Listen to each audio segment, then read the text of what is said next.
will have the potential to gust as high as 50 miles per hour Thursday afternoon and evening. A relatively fresh snowpack will be prone to blow around, especially at these wind speeds. The worst conditions are expected in rural, open areas where whiteout conditions are possible. Within city limits, visibilities will be markedly better. Motorists will likely experience significant reductions in visibility quickly outside of any city limits.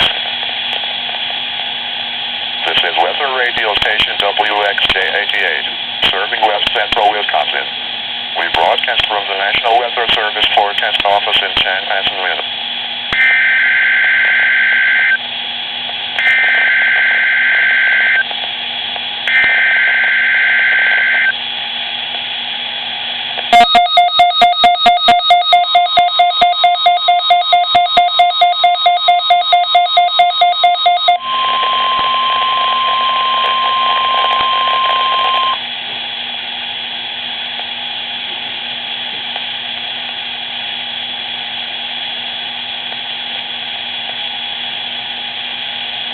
Weather Service in Chanhassen, Minnesota has just activated the warning alarm on 12 weather radio stations across central and southern Minnesota and west central Wisconsin.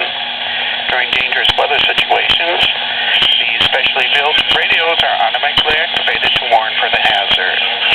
Tests of these radios are normally conducted by the National Weather Service in Chanhassen every Wednesday at 1 p.m.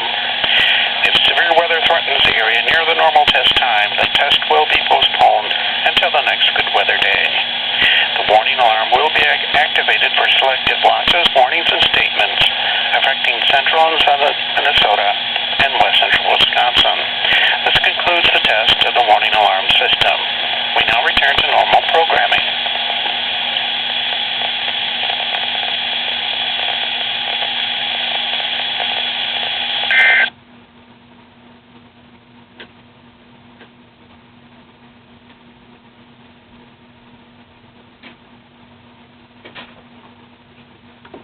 We broadcast from the National Weather